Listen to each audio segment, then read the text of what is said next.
Have you ever wondered what games you should keep or you should lose? Find out here at Purge Reviews. So here's Villain Pack number 3, Legacy of Evil from Power Rangers Heroes of the Grid.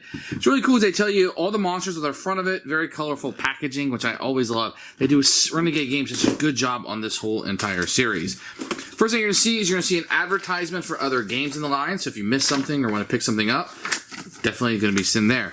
Now you're going to get rules, which are always put on the one page, full color, picture of all the components, a little bit of an introduction to the characters, and how to integrate it in. The new things, roaming monsters. This is a new variant, so if a monster, you don't beat it, a villain or a boss monster, they'll move on to the next space and panic that. It's incredibly difficult. I would never, ever recommend it, but if you want a game harder, this will definitely do it. I didn't care for it. It just felt more mechanical, like it's kind of thematic, but it just didn't work with the way the game worked. I just thought it made it way too hard. Terror Toad has some stealing cards. This means that you'll put the card underneath the card that stole it, and you don't get it back until you defeat that card.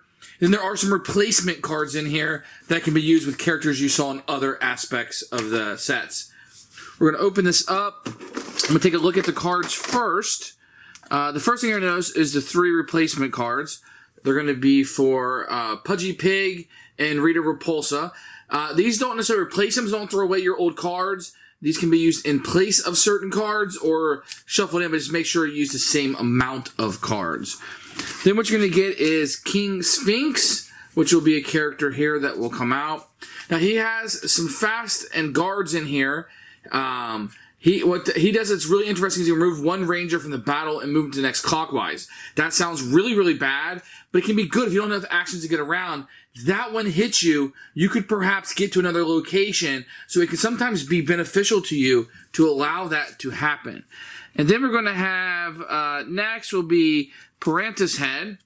You can see here it's like a fish person. I don't really watch the show much, but deal 4 damage to each ranger with at least 1 Zord card.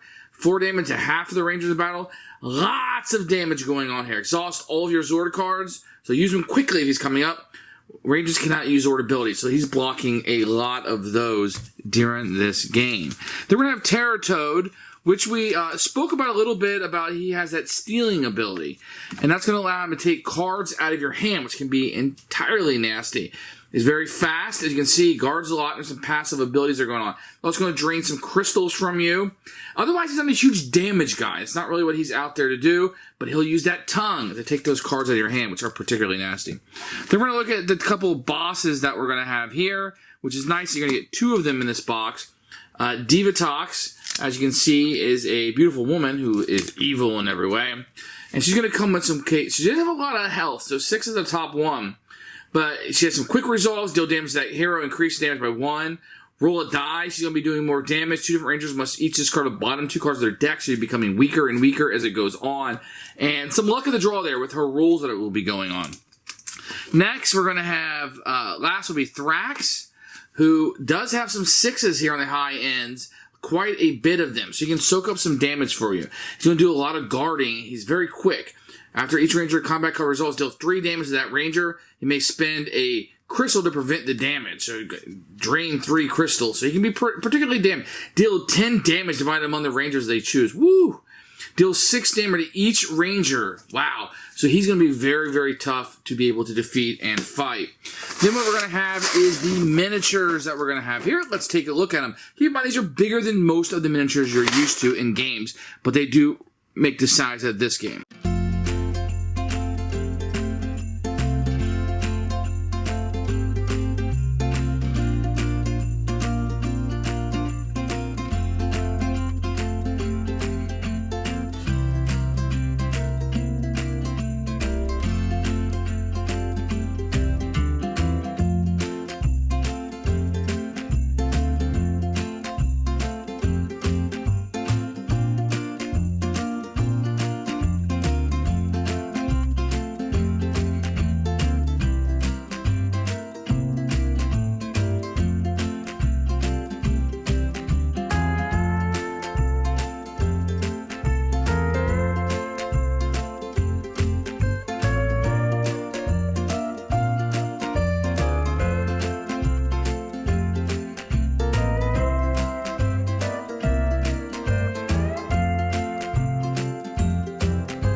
think about the Legacy of Evil, this is a great set to get. It's going to give you 3 monsters and 2 bosses. That's a lot of variety inside of the game.